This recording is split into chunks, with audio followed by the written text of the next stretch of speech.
Hello, I'm Alma Angeles, and you're watching Eagle News International. And I'm CJ Hero. Welcome to the program. On tonight's headlines. Hackers attacked Myanmar government websites to protest against the military coup as the junta presses on with its attempts to stymie nationwide opposition with internet blockades and troop deployments. Australia slams Facebook as heavy-handed for imposing a news blackout over a law that would force the company to pay for content, warning the ban showed the immense power of internet giants. Produce and center homes here in Texas. Nearly 2 million people were still without power early Thursday in Texas, the oil and gas capital of the United States, with some facing water shortages as a deadly winter cold spell that pummeled the southeastern part of the country headed east. And after a 7-month journey, NASA's Perseverance rover prepares to touch down on Mars after first negotiating a risky landing procedure that will mark the start of its multi-year search for signs of ancient microbial life. Searching that may have high potential.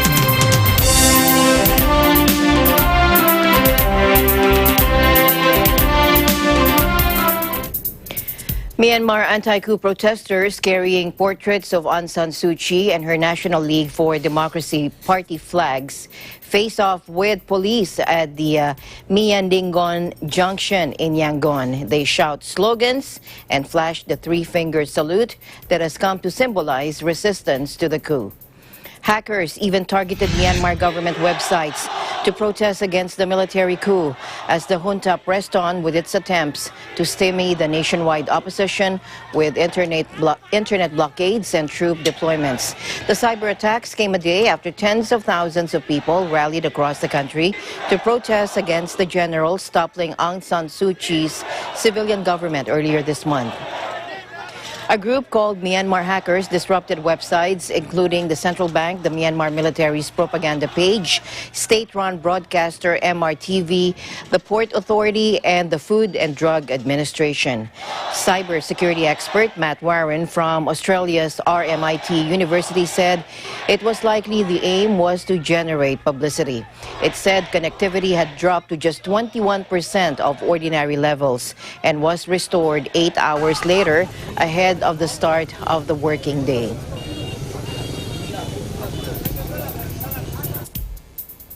Australia's government said that Facebook was heavy-handed and wrong for introducing an unprecedented local ban on sharing news in response to pending legislation that would force the social media giant to pay for content.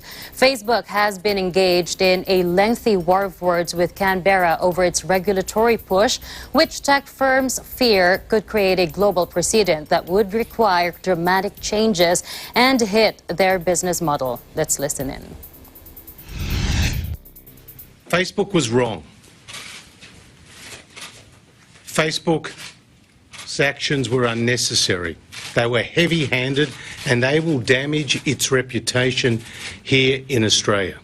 Their decision to block Australians' access to government sites, be they about support through the pandemic, mental health, emergency services, the Bureau of Meteorology, were completely unrelated to the media code, which is yet to pass through the Senate. The Morrison government remains absolutely committed to legislating and implementing the code. We certainly want Google and Facebook to stay in Australia, continue to be important parts of the digital economy here, but at the same time, if you're doing business in Australia, you need to comply with the laws of the made by the elected Australian Parliament. I certainly endorse what the Treasurer has said about this very unfortunate decision by Facebook, this very unfortunate action they've taken. What they're effectively saying to Australians is, you will not find content on our platform which comes from an organisation which employs professional journalists, which has editorial policies, which has fact-checking processes. They're effectively saying you will not find information that meets those standards of accuracy on our site. That seems a very surprising position and one that is unlikely to be in the long-term interest of their brand. Several non-news sites were also caught up in the blackout on Thursday, including government health departments, emergency services, charities, indigenous groups, and even Facebook's own page. A Facebook spokesperson said it would reverse those inadvertent measures, with some accounts restored within hours. The company said Australian media outlets were also blocked for users outside the country.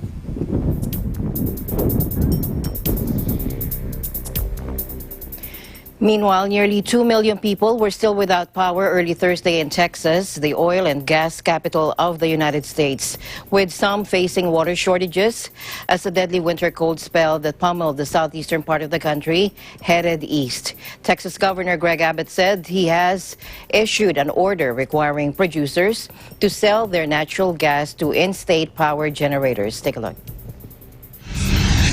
The initial and the main storm that has caused the severe damage in Texas is now beginning to move out of the state of Texas. Snow and sleet in northeast Texas will continue to exist, but also gradually move out over the next 6 hours. Cold temperatures will remain across much of the state for the next few days. Most of the state will be below freezing tomorrow morning.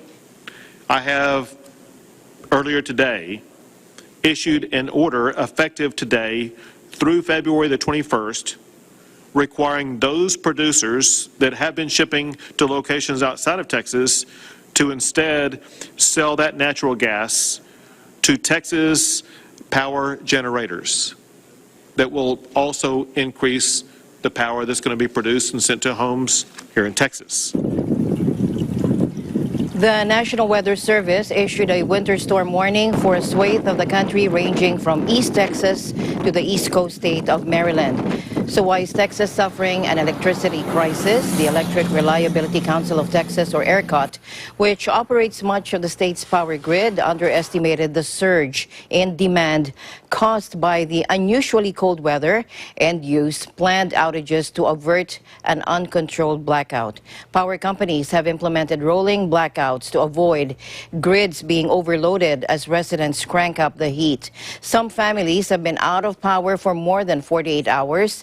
The frigid temperatures also caused outages at key energy installations, natural gas-fired power plants, wind turbines, and nuclear plants, which are not typically insulated as they are in other states with colder climates. Hundreds of thousands of residents of the Texas metropolis of Houston were suffering from both power outages and a loss of water pressure. Nearly 7 million Texans were being advised to boil their water before drinking it or using it for cooking. Toby Baker, who heads the Texas Commission on Environmental Quality, said, adding that nearly 264,000 people were impacted by non-operational water systems.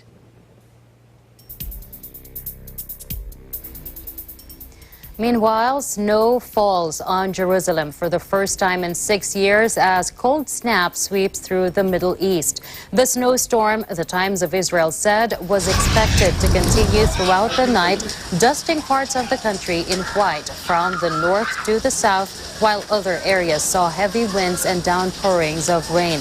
Meteorologists predicted the coldest night of the year in Israel's capital city.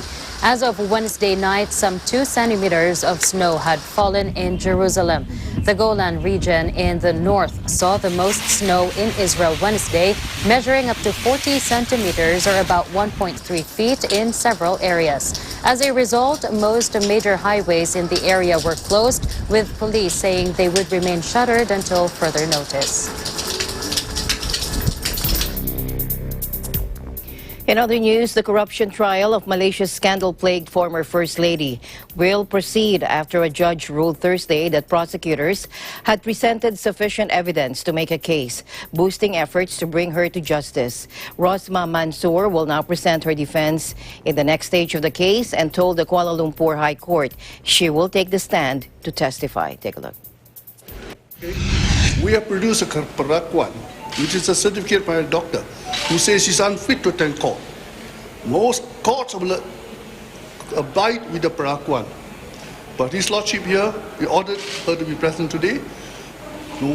Despite her ill condition, she came from the hospital. We then landed. Proceedings went all right. I can't say anything else beyond that, can I? But you can see from my internal feelings that I'm not too happy about it. Notorious for her overseas shopping trips and vast collection of handbags, she became a lightning rod for public anger as the government of Prime Minister Najib Razak was engulfed by graft allegations. Her husband's long-ruling coalition suffered a shock election defeat back in 2018 in large part due to claims he and his officials plundered billions of dollars from the 1MDB Sovereign Wealth Fund.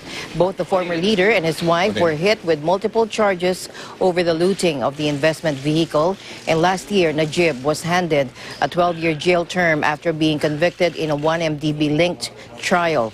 Rosmah's first trial does not, however, center on 1MDB, but on allegations she received bribes linked to a government project, and prosecutors allege she pocketed 6.5 million ringgit, about $1.6 million US, for helping a company secure the project to provide solar power generators to schools on the Malaysian part of Borneo Island.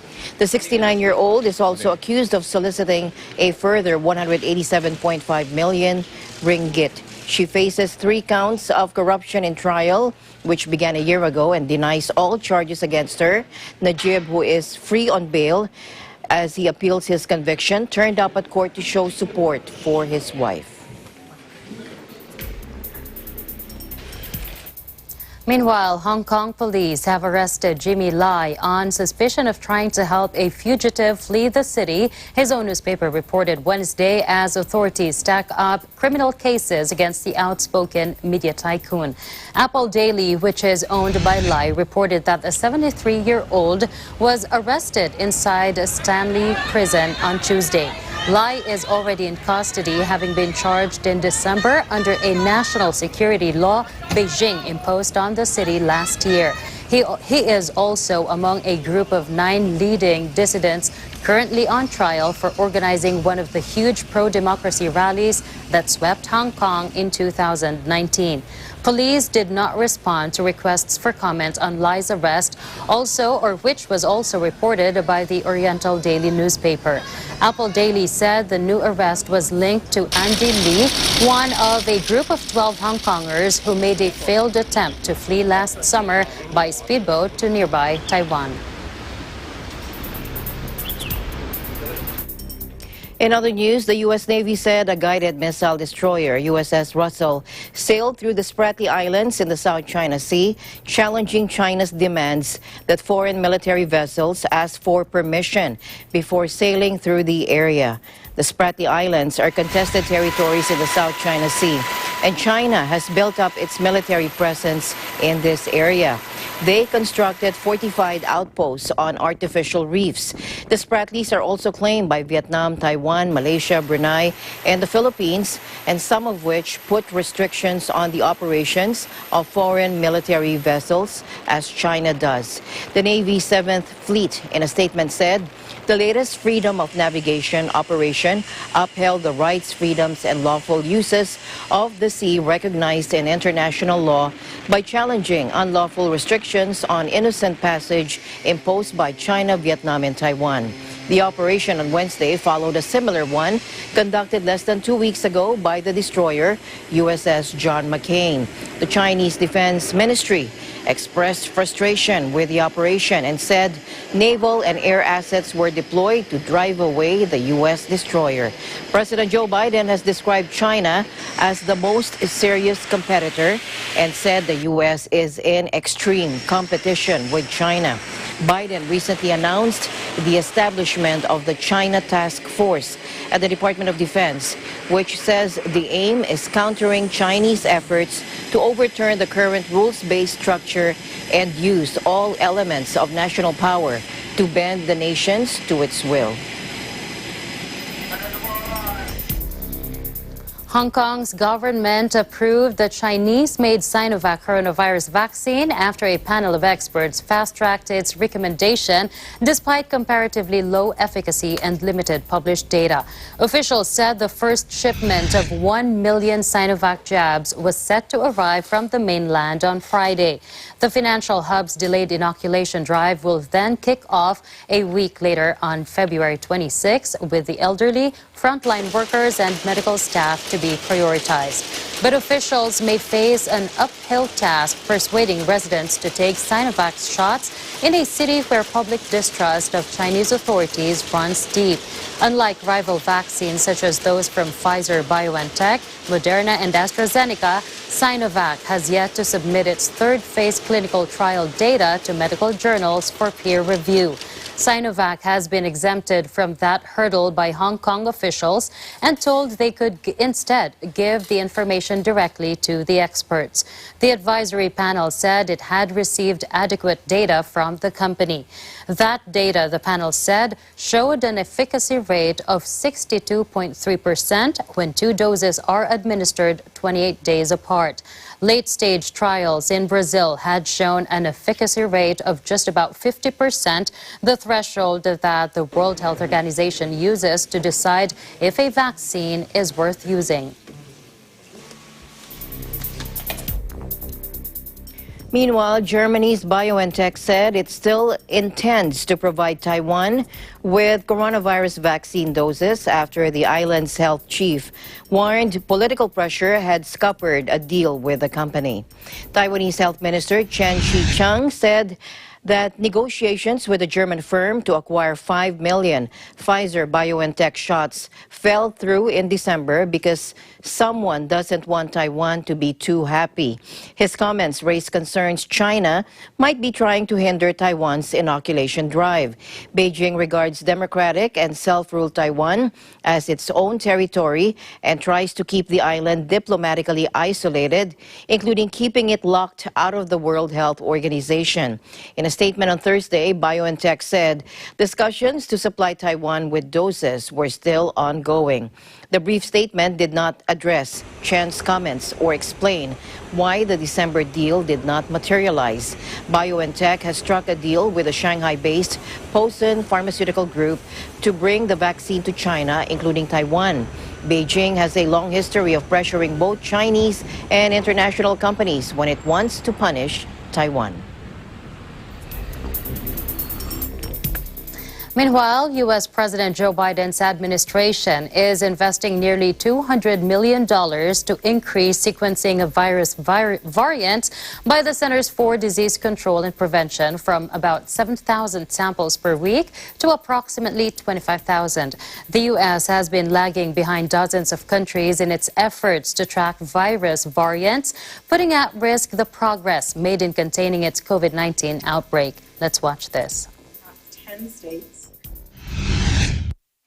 As of yesterday, we have confirmed 1,277 cases of the B117 variant across 42 states, including the first case of the B117 variant with the E484K substitution that had previously been found in the UK.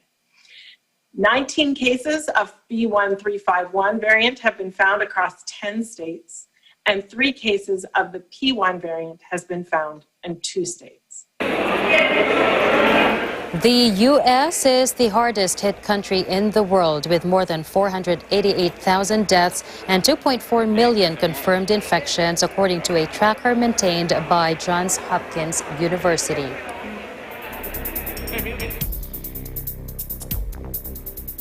The United Nations led calls for a coordinated global effort to vaccinate against COVID-19, warning that gaping inequities in initial efforts put the whole planet at risk. Secretary General Antonio Guterres voiced alarm that just 10 nations have administered 75% of doses so far, and 130 countries have had none at all. Let's listen in. Afternoon. This morning, as you know, the Secretary General spoke at the Security Council's open meeting on COVID-19 vaccination. He said that vaccine equity is the biggest moral test before the global community. Progress on vaccination has been widely uneven and unfair, with just 10 countries having administered 75% of all COVID-19 vaccines. Meanwhile, more than 130 countries have not received a single dose. Mr. Guterres warned that if the virus is allowed to spread like wildfire in the global south, it will mutate again and again. New variants could become more transmittable, more deadly, and potentially threaten the effectiveness of current vaccines and diagnostics. This can prolong the pandemic significantly, enabling the virus to come back to plague the global north and delaying the world economic recovery. The Secretary General called on the G20 to set up a task force to create a global vaccination plan to bring together all those with the required power, scientific expertise, and production and financial capacities. He said that the G7 meeting later this week can help create the momentum to mobilize the necessary financial resources. There is already a plan to help developing nations. COVAX is an initiative funded by donors and governments that aims to procure 2 billion vaccine doses in 2021 with options for a further billion. COVAX will soon be able to start delivery of vaccines after the World Health Organization approved the shot developed by AstraZeneca, on which the initiative is almost entirely reliant in its first wave. But aid groups said that many people still risk being left out due to a shortfall in COVAX funding to arrange the administration and delicate transportation of vaccines, as well as conflicts that make inoculation efforts impossible. Spanish police clashed on Wednesday night with protesters in Barcelona and Madrid as fresh demonstrations broke out over the jailing of rapper Pablo Hasél for tweets insulting police and the monarchy. Watch this. Doncs em sembla una injustícia flagrant, bàsicament, una falta de respecte absoluta per drets fonamentals, contra la llibertat d'expressió. Bé, és que parlen dels fets per si sols, crec.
Doncs és una vergonya perquè suposa una regressió molt important de drets i llibertats en el si de la Unió Europea i suposa un pas més cap a un estat dictatorial i feixista.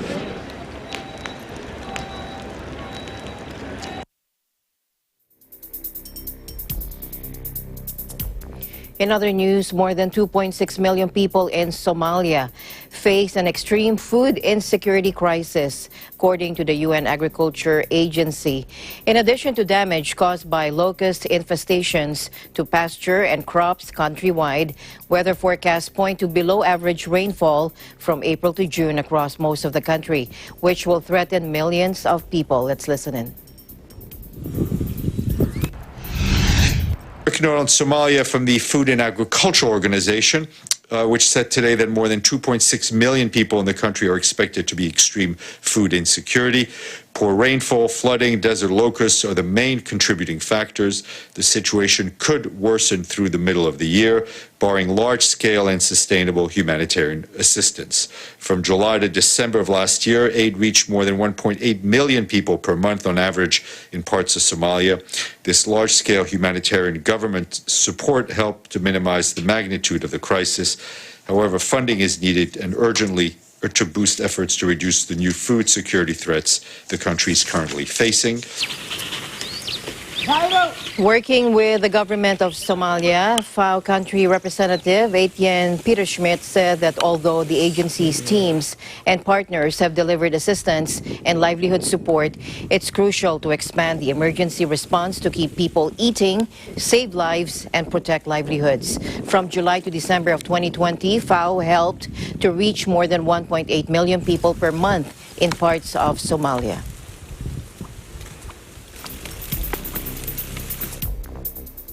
Britain's Prince Philip, the husband of Queen Elizabeth II, was spending a second night in a London hospital, with sources saying it was not due to coronavirus symptoms. The 99-year-old was said to be in good spirits in the private King Edward VII Hospital in Marylebone, where the palace said he was taken on Tuesday evening after feeling unwell.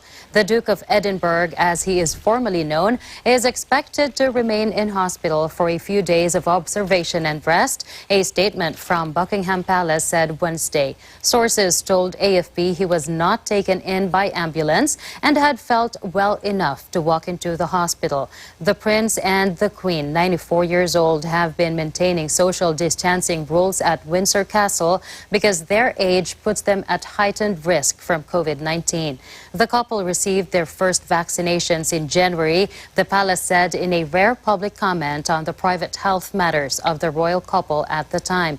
Prince Philip retired from public duties in 2017 at the age of 96 following a 2-night hospitalization for infection. He then had a hip operation in 2018.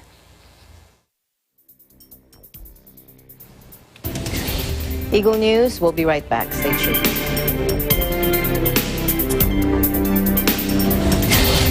This portion is brought to you by Canriv Corporation, your ventilation and air conditioning specialist.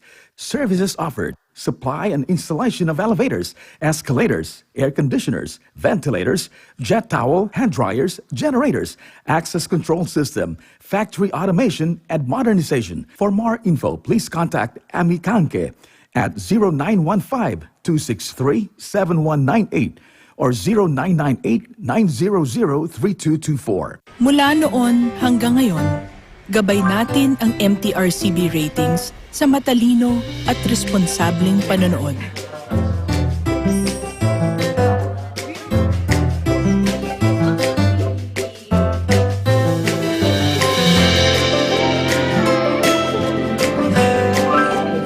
Sa tamang pagsunod sa MTRCB ratings, ginagawa nating ligtas at makabuluhan ang panonood ng bawat miyembro ng pamilyang Pilipino. Lumipas man ang panahon, hanggang may pamilyang Pilipino, andyan ang MTRCB. Happy Peeps! Love na this! Make it a habit to watch Happy Time, Mondays to Fridays at 12 noon on Net 25. Ow! Happy time, happy time, happy.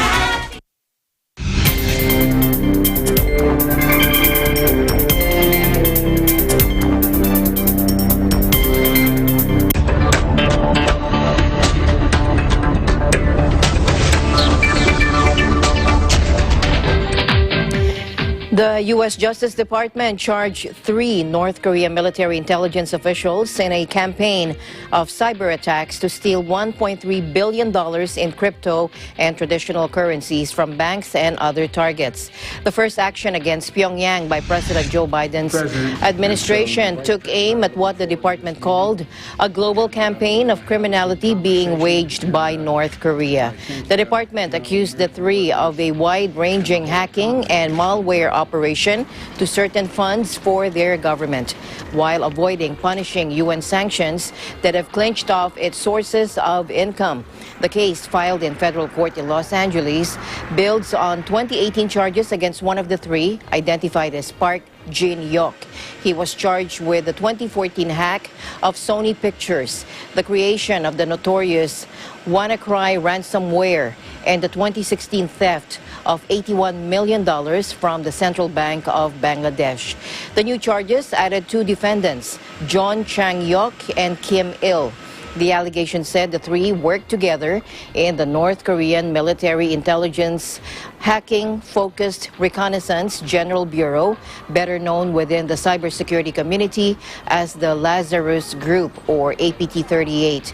In addition to the earlier charges, the three allegedly operated out of North Korea, Russia, and China to hack computers using spear phishing techniques and to promote cryptocurrency applications loaded with malicious software that allowed them to empty victims' crypto wallets.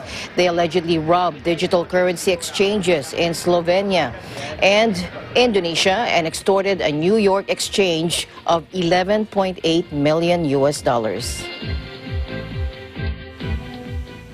In other business news, Air France-KLM said Thursday that the coronavirus pandemic severely impacted its earnings in 2020, pushing it deep into a net loss of 7.1 billion euros, or about $8.6 billion. The previous year, the Franco-Dutch airline had booked a bottom-line profit of 290 million euros. The airline said group revenues plunged by nearly 60% to 11.1 billion euros as passenger numbers plummeted 67% to 28.8 million. Furthermore, it said there was no sign of an immediate improvement for the sector. The statement said after a positive Christmas travel restrictions were tightened in France, the Netherlands, and worldwide, having a negative impact on traffic in the first quarter of 2021. Due to the lockdown and travel restrictions still in place, the group anticipates a challenging first quarter of this year.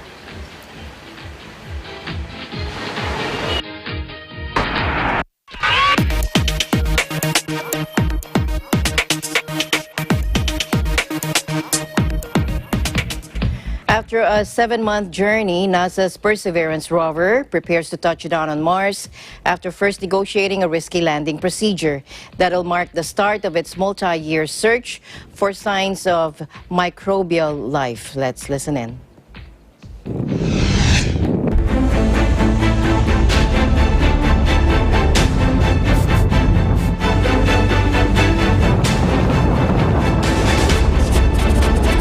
This mission is about collecting samples for future return to Earth, searching for samples that may have a high potential for ancient signs of life, putting them in sample tubes, and then caching them on the surface so that a future vehicle, or maybe us, but a future vehicle, Rover, will come and get them and take them to another ascent vehicle that will bring them back to Earth. And then, Thursday morning, really, entry, descent, and landing only takes 7 minutes. So, and by the time we start watching it, it's already finished on Mars because it takes the signal 11 minutes to get to us. So we'll watch it and we'll be excited, but it's already happened. And so it's a really short period of time on Thursday, but it's the most significant of the entire mission. But Mars was the most Earth-like planet in the solar system, and now it is no longer like that. We know Mars had water at one point. We know that it was habitable. That's why we're going back and looking for it. And there isn't any other place we know of that's like that. So it's very interesting.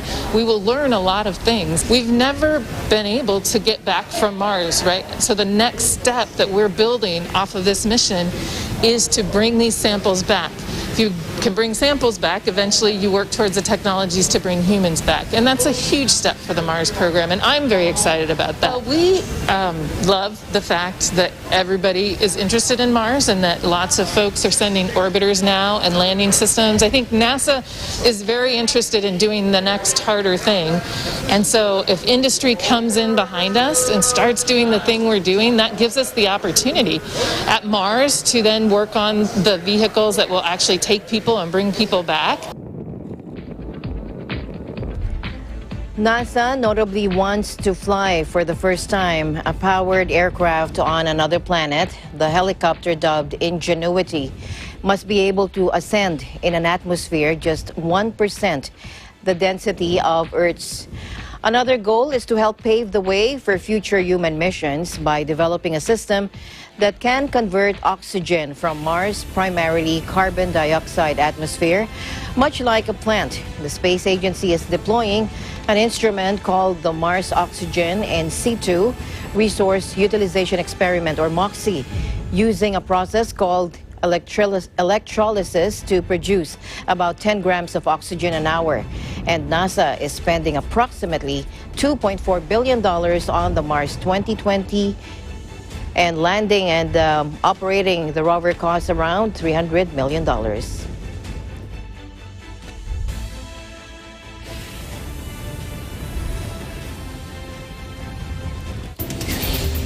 Eagle News will be right back. Don't go away.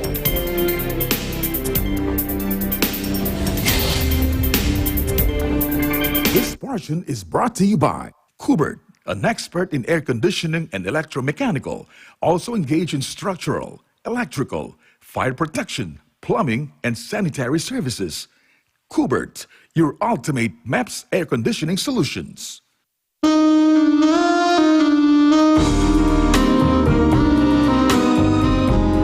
Good news ako! Nakuha ko na yung travel pass natin! Makakauwi na tayo sa Manila! Uwi na tayo ng Manila! Kailangan punta ka na agad sa Manila para mapagplanuhan na natin. Pili tayo ng venue, caterer, gagawa pa tayo ng guest list, kakausap tayo ng wedding planner. Pagkadating natin sa Manila, bibili tayo ng singsing. Gusto ko ikaw ang pumili. Who needs an engagement ring? Kung hawak mo naman yung kamay ko, buong buhay ko.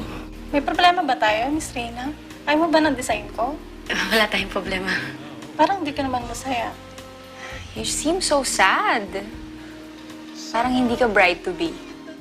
Nakaka-stress pag magplano ng mga ganito. Hindi ka masistress ng ganyan kung mahal mo talaga ang isang tao. Do you really love Ned? Hindi pa rin malilimot ang unang pag-ibig. Subalit muling susukatin ng tadhana ang kanilang pagmamahalan.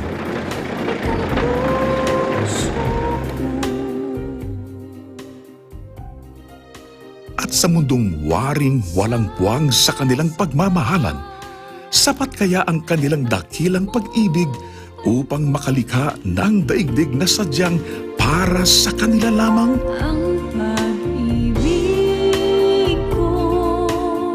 Ang daigdig ko'y ikaw.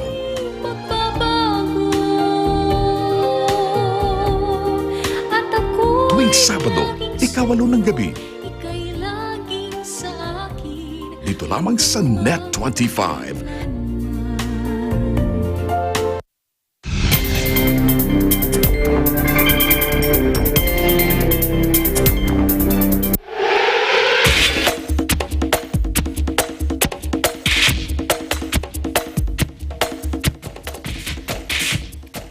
Welcome back to the news. Japan's Olympic Minister Seiko Hashimoto became Tokyo 2020's new president today, capping an embarrassing sexism row with just over 5 months until the virus-postponed games. She replaces 83-year-old Yoshihiro Mori, who resigned after claiming that women speak too much in meetings, sparking outcry in Japan and abroad. Watch this. 組織委員会の会長という大変大きな重責を担わせていただくことになりました。身の引き締まる思いであります。この東京大会の成功に向けて尽力をしたい、その思い一心で今日はこの場に立たさせていただいております。Hashimoto, a 7-time Olympian who competed in speed skating and as a sprint cyclist, was one of just 2 women in Japan's cabinet before stepping down to take the key post.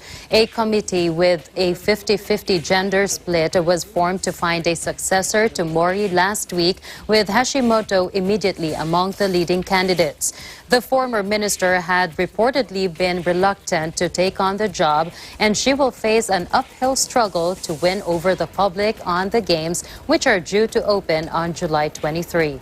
Polls show around 80% of people in Japan back either cancellation or further postponement of the games. Organizers have tried to quell the disquiet by releasing virus rulebooks, but doubts persist with Tokyo and other regions currently under a COVID-19 state of emergency.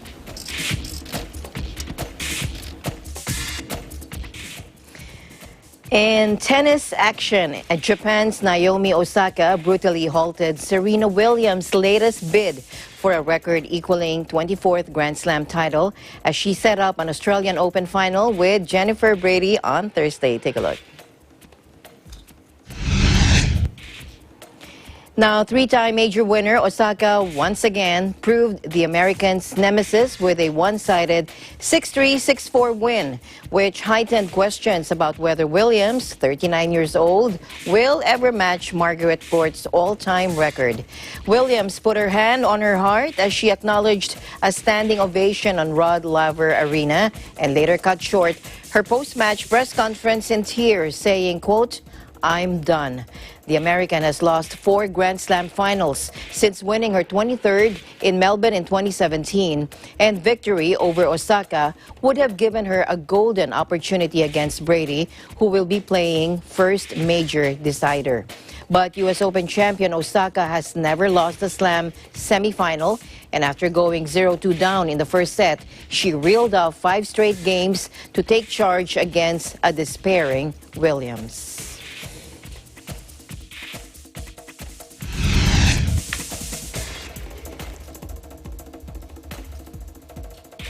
In another tennis news, world number 1 Novak Djokovic ended the dream run of Russian qualifier Aslan Karatsev in the Australian Open semifinals on Thursday, maintaining his bid for a record-extending 9th title. The 33-year-old Serb, showing no ill effects from an abdomen injury sustained in the third round, overwhelmed the 114th ranked Karatsev 6-3, 6-4, 6-2 to reach his 28th Grand Slam final.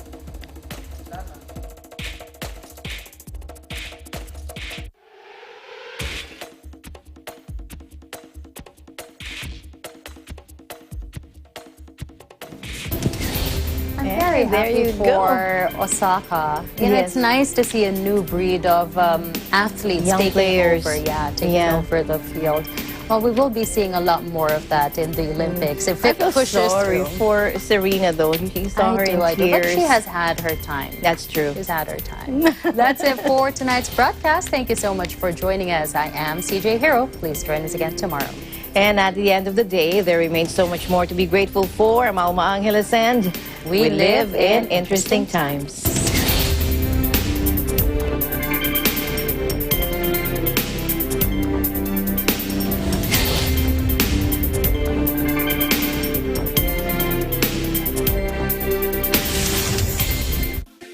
Factual. We have to defeat the virus everywhere. Timely information. Balanced. Not only in the country, but also abroad. I'm certain of one thing. Interviews that